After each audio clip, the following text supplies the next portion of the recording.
Hello, I'm Ailsa Robson, and I love to listen to people's life stories. I'm a psychotherapist and someone who has recognized that striving for perfection doesn't make you happy. I now advocate for adding more compassion to your life while simply doing the best you can. This has brought me far more happiness and ripples out to those I love. I know through conversations with lots of interesting folk that they've also been exploring how perfectionism shows up in their lives. And today, I can't wait to chat with the lovely Emma Wright. Hello, Emma. Hi, it's so beautiful to be here today. Thank you. Thank you so much for joining me and for your time. I just want to let people know that I'm in Australia and you're in New Zealand. Yes. Yeah. And Emma and I have been in conversation, well, I don't know, for probably the last year, haven't we? I would say it's maybe more, maybe 18 months. Yeah. I was thinking that myself. It's been a while now. Yeah. And Emma, maybe we can explain like what fills your days. So Okay, I will take it away. So thank you. I would thank you for the question. I run a course called a parenting course called Raising Body Confident Kids, which means I'm a parent of primary school kids. So I have a 9-year-old and 11-year-old. So my days are very typical of many working mums. I bustle my kids off to school in the morning. Yeah. I come into this office mainly, and I create and manage the course. So that means I have people in a private Facebook group who I'm contacting, who I'm in conversation with. I do private coaching with them. I run a group coaching course. And then at the end of the day, obviously the kids come home from school, there's managing the after school activities, and then there's the evening, and I know we know how all that goes. Yeah. Yeah, but it makes, I think that's probably one of the reasons why we were drawn to each other as well, similarities in our life as mums and as business owners, and really interested in non-diet health at every size approach. 100%. Yeah, I have absolutely loved our connection. I think that for me, working mainly with adults, but absolutely understanding that the reason why I'm so passionate about this work is because I don't want to pass it down to my children, and I want to help others to stop the generational kind of shame about food and about bodies. And when I stumbled across your work, and Emma is absolutely banging. She's got it all going on. She's got this incredible book, and I suppose from my perspective, Emma, I see how easily digestible all of your information is for parents, and that is in itself just very, very helpful, because we are busy. We're busy doing school runs. We're busy with our work. We're busy just doing our best, and we need some very easily digestible guidance. And I feel that that's what you give, but at a depth that is really, following your trail of research is inspirational. Oh, thank you so much for saying that. It's beautiful to hear. And I really want to speak to that connection, because as you, I can relate to that so much of wanting something better for our children. And I think that is been, I mean, I literally, excuse me, am now working with parents, but really I didn't set out to have that career. It came from a place of, I remember very vividly when my first child was born, looking at her, you know, full of that love that we have for these little beings that come into our lives. And I remember just looking at her and promising with all my heart that I wasn't going to let her experience her body and food in the same way that I did. I was like, if there's one thing I give you, or if there's one thing I want to give you, whether I could do it or not was another question. But it was just really deeply important to me that for want of a better word, shit in our head about how we look and what we eat was not there for her. And that, you know, like but when she was born, I was in this place of, I had a diagnosable eating disorder. So I was really deeply distressed about food in my body for many years of my life. And then, but by the time my daughter was born, I was what I now call in the throes of socially acceptable disordered eating. So I didn't have a clinical eating disorder at this point. I wasn't engaging in eating disorder behaviors. However, I still spent a lot of my time thinking about, should I, shouldn't I, is that good, is that bad?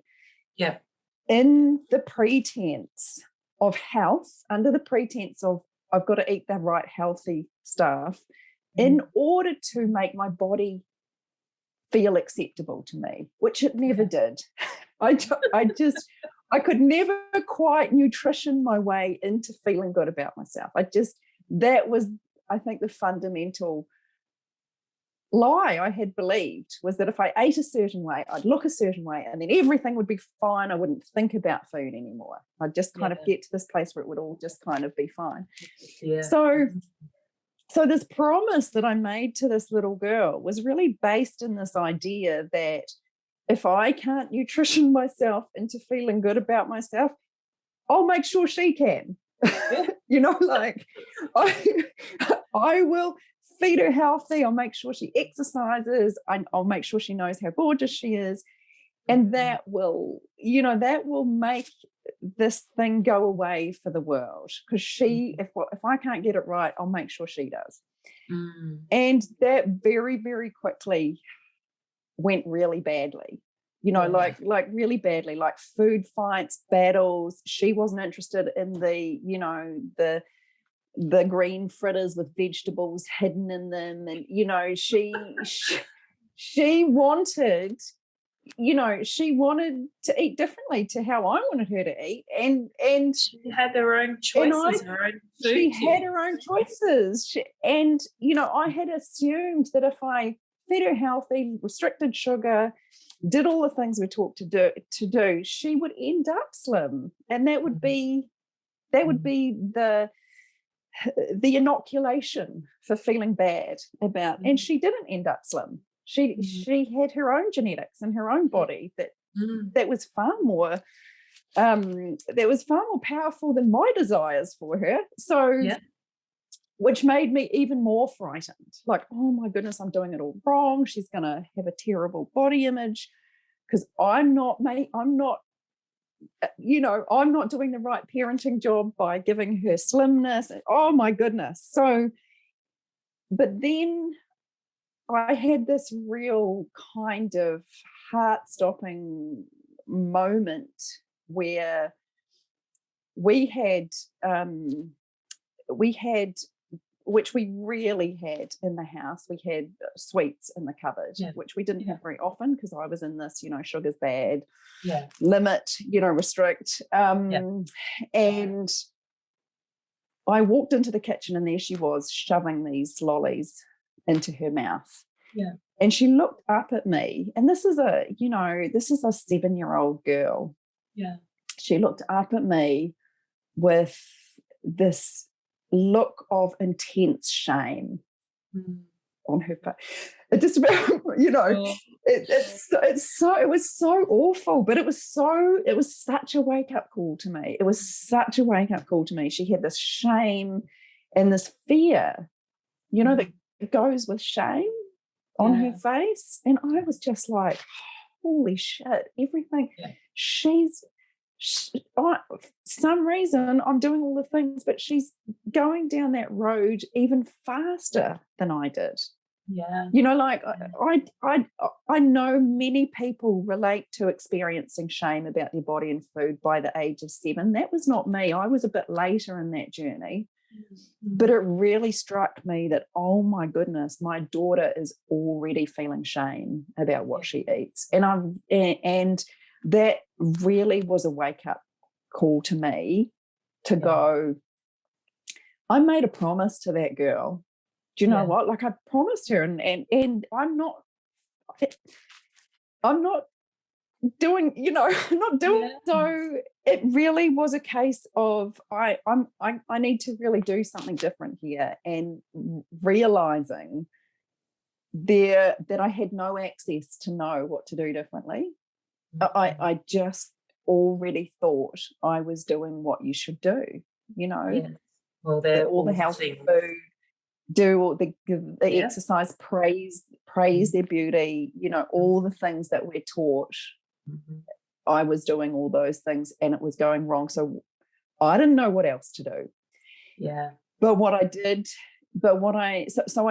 I really pulled out the only skill I could think of that I had, which was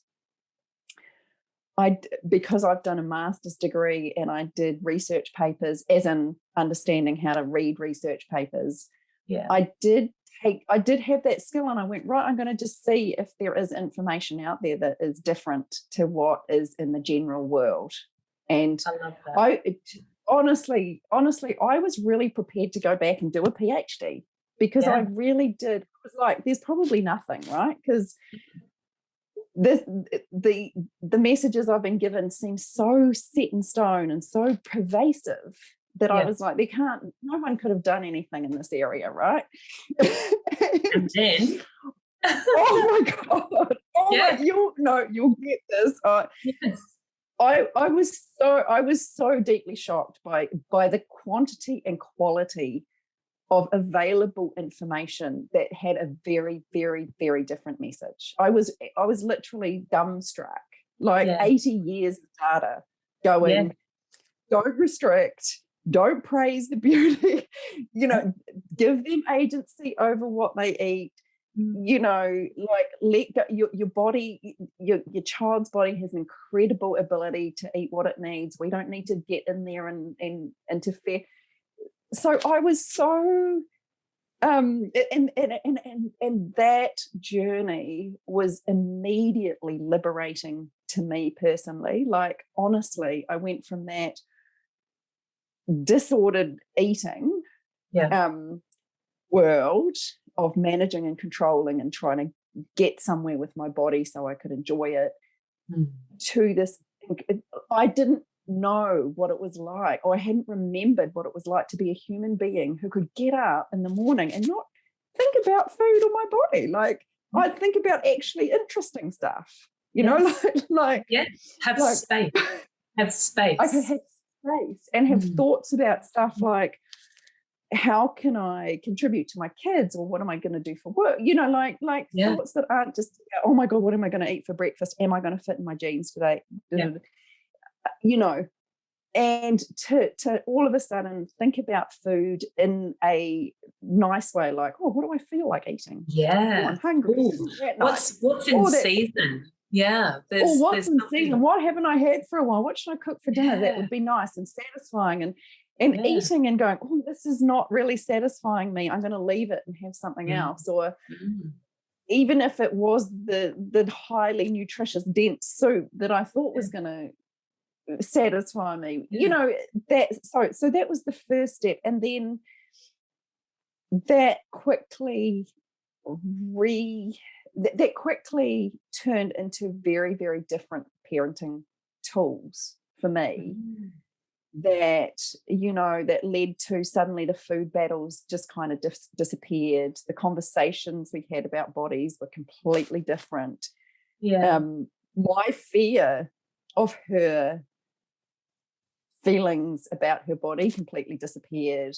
Yeah. Like there's just a very, very different world. And in that journey, I became quite I know we were talking about this before we got on, before this interview, about I became quite vocal about, oh my God, you've got to hear, like, here's some research, here's some data. Yeah. I got quite vocal about that. But what happened then was I noticed friends started coming to me and saying, oh, my daughter, is sneaking biscuits, or she said she hates her fat this or that, or, how do I handle this and how do I handle that? And that journey of people asking for information set me on this track of providing it in a way that, because I know not everyone has those research skills. I know not everyone has the time or ability to do that, to presenting it in a way that is helpful and useful for parents who want to do this thing called demonstrate good body confidence to our kids, Yeah, yes. And we have to learn and unlearn ourselves. So it's 100%. Your ability to provide that information is power. It's it's wonderful. All the way through that conversation, and I love your story. I could hear that story over and over and over again because it makes so much sense to me, and so much sense, I'm sure, to a lot of parents out there. Or there might be some parents saying, what do you mean? Like, sugar is okay. And what do you mean?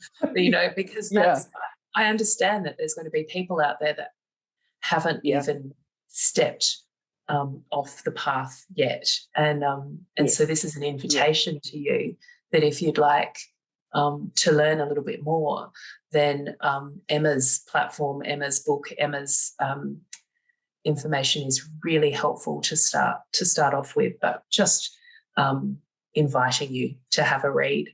I can hear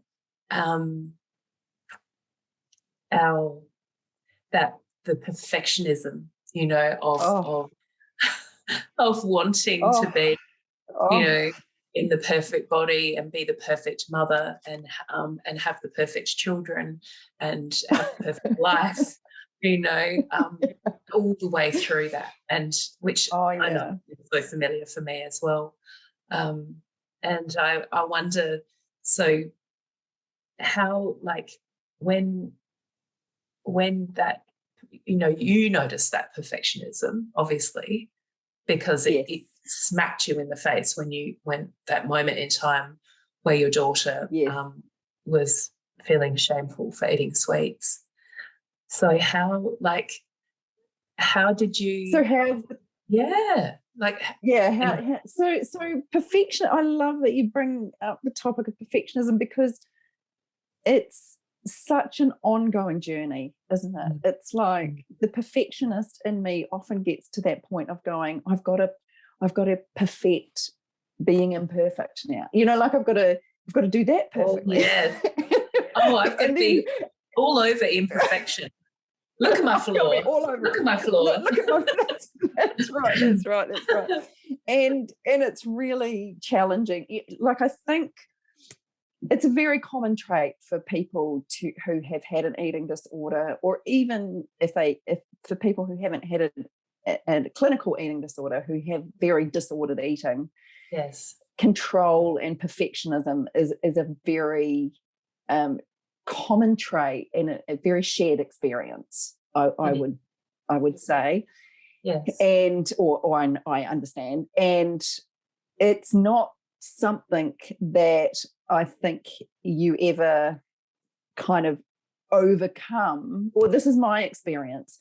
It's more like you'll become aware of it and work with it, as opposed to try and fix it. Oh yes, because you can't. which is just more perfectionism, right? Exactly. The way it shows up for me, the way it shows up for me in my life now is it's now very rare that I get this perfectionistic sense of my food and my body, because that has been something that I have spent huge amount of time with therapists like yourself. I mean, we haven't worked together, but working on that and in my own journey to be comfortable, make peace with that. But it really shows up in, I have a parenting course, right? And honest to goodness, it's like this extra layer of perfectionism has been piled, personally, no one's done it to me, piled onto me, because now I feel like I have to display this kind of perfect parent. Within the course, you mean within the course, and it's like parenting is never perfect. It's a journey. I am learning as on the way as much as everyone else, and I have so much compassion for parents, and as Evelyn, I was interviewing Evelyn Tribbley, who I know she was like the founder of intuitive eating. For anyone who's new to this work, intuitive eating, Evelyn's work is so brilliant. Yeah. And I was talking to her about parenting, and she just was like, it is just the most humbling thing. It is. It's humbling. That's just the only word that's for it. And and that to me is to remember it's both humbling and to be humble with it is like the dance with the perfectionism. Oh, I like to be humble with it too. That's nice. That's yes, I always say that regardless of where I am in my parenting journey, I'm always green, like I'm brand new at every step, because it just shifts and changes, and each of my children are different, and I have to be open to the lessons that I'm learning from them, and this is it's that's right. such a ride. It's such a ride, isn't it? And the lessons that I teach are lessons for me too. They're not like they are lessons I continually have to come back to, to remind myself that my children don't want my praise. They're not after my praise. They want encouragement to make mistakes, is what they really want. They want to be encouraged in what they do, not the external results. Does that make sense? So I know we were talking about, before as well, we're talking about kids using exercise trackers. And while it seems on one hand such a good idea to praise the results of how many steps they've done, our kids don't want that. They want to be encouraged to follow their heart as opposed to, but anyway, we're going to get into, I could talk for hours, and I know we don't have hours, but the point is that I have to keep reminding myself, because I live in this culture as well, that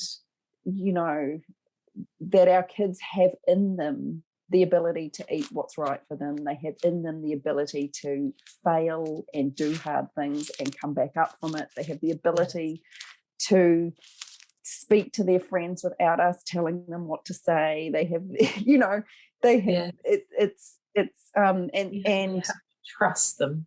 We trusting them is a continual lesson for me, even though I have a course on it as much as anyone else. Yes, and I agree.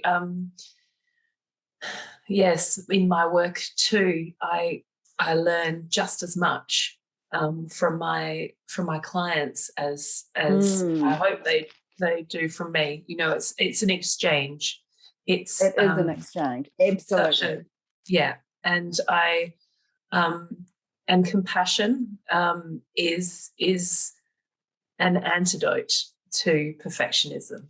But Yes. you're right. It's not kind of it's not equal parts. You can't kind of go, you know, one shot of perfectionism or one shot of compassion will take away perfectionism. Yeah.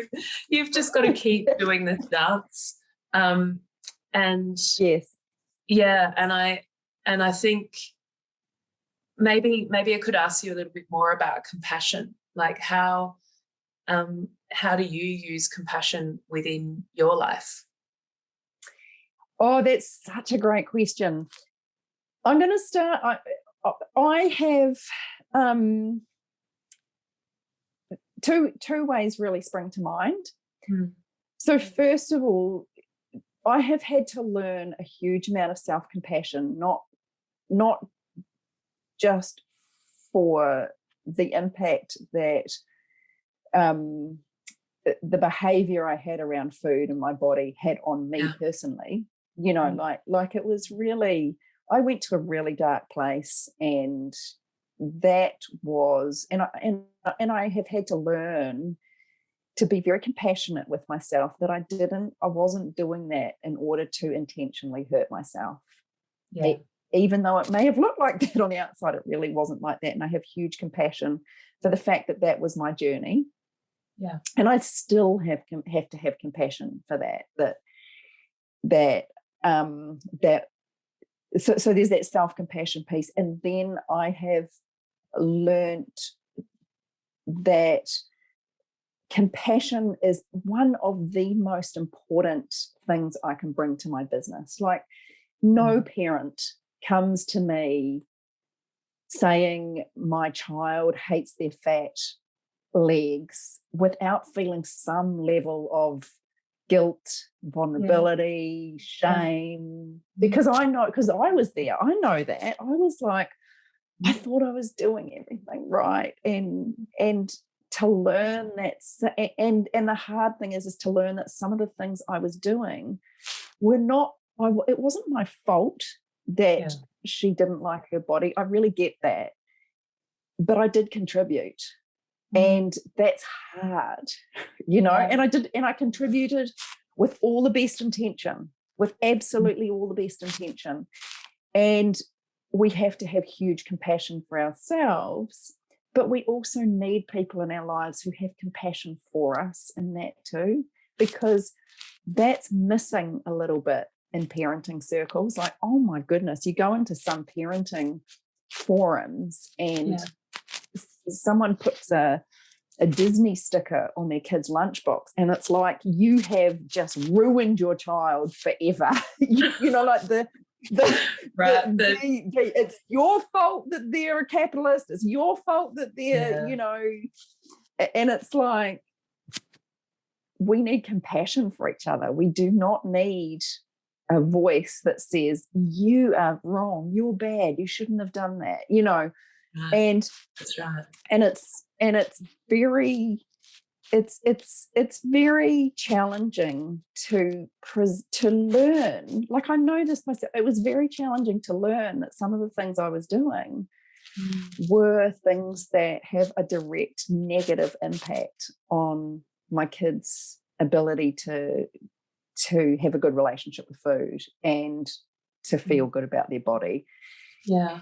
And I if I could know that I was always bringing compassion to other people in the way that I want to, I would wish that. I don't know if I always do it perfectly, but that is really something that's very important to me. Yes. And I hear you, and the intention, your intentions are so admirable and honorable, and you are just doing your best, and that's all we can ever do. It's all we can ever do with the information we have, right? And I have and I have yet to meet a parent who doesn't want the best for their kid. it might sometimes look surprising, some of the decisions parents make on the outside from a distance, but when you get up close to those parents, it all becomes obvious. It really does. And that's what's important. Underlying is fear. There's just underlying fear. There's underlying fear. There's making decisions based on lack of resources, of done in anxiety or frustration, or there's just it's that that beautiful thing that I think it was Brené Brown said, it's really hard to hate someone up close. It's really hard because you get to know who they are and you go, okay, I see how you got here.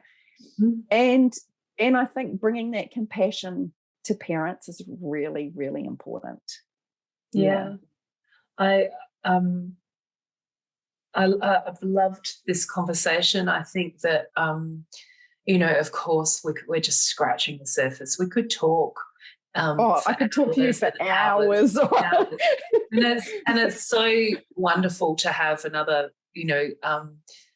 another person to talk to. I feel very so good, very grateful for our friendship as well, and this work, when I do meet other people working within a health at every size space, intuitive eating, non-diet approach, I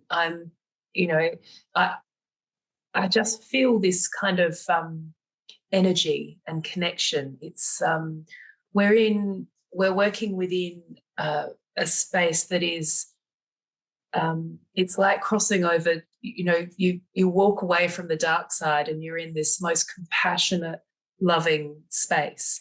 There's feistiness there, there's fear, there's all of the above. But, there's humanity. Is there. and there's humility, so much humility, because you do need to understand, where you've come from and learn and unlearn.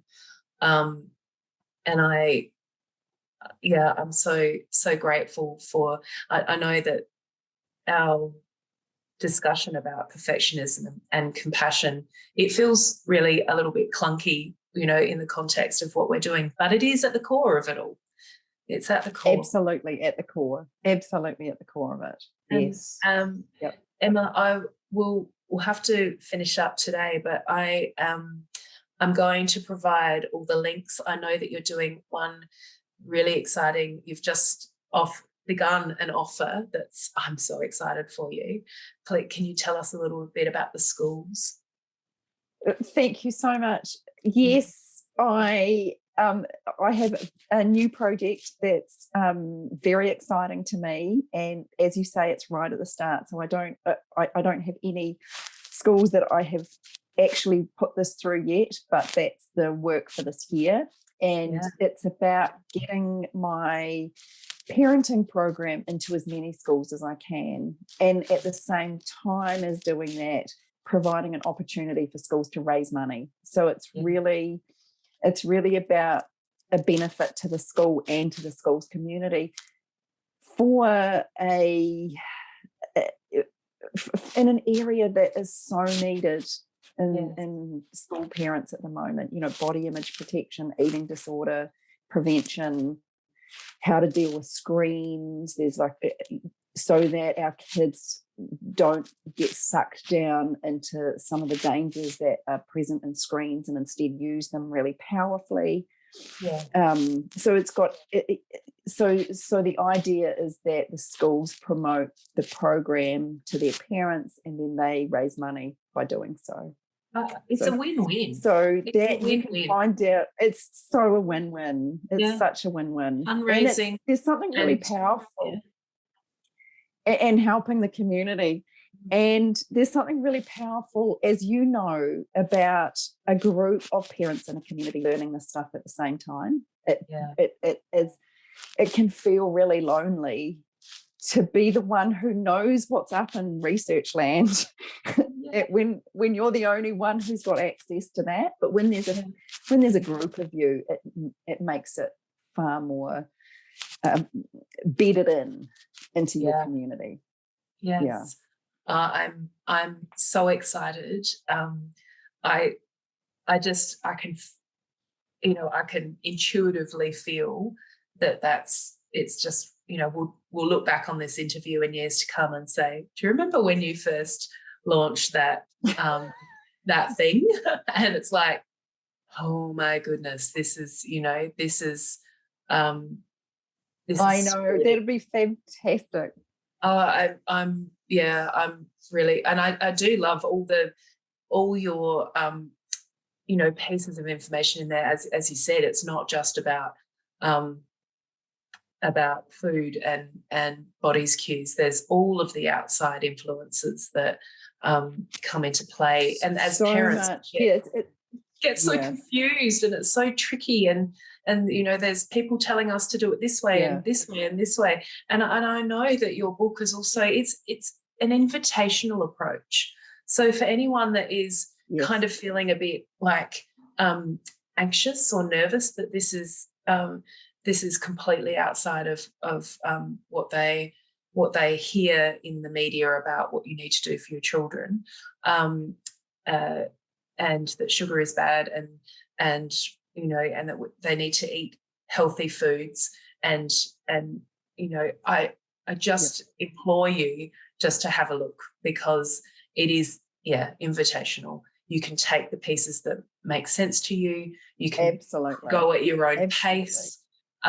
There's lots of people that are out there that you can talk with. I implore you just to have a look if this is something that you're interested in. Yeah. Thank you.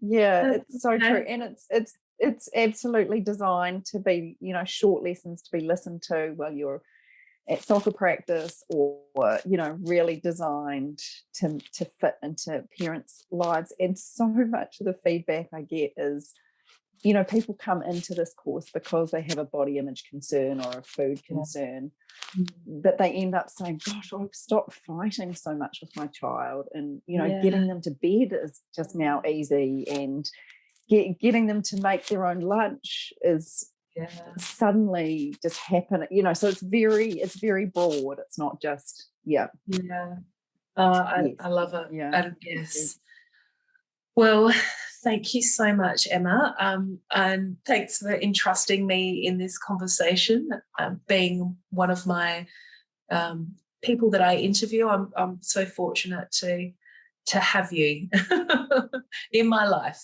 Yes. Oh, it's been such a pleasure. Thank you for the invitation. I didn't even think twice. So fabulous to talk to you. Oh, thanks. Well, you take care, and we'll see you soon. All the links to Emma's details will be below. Okay, bye.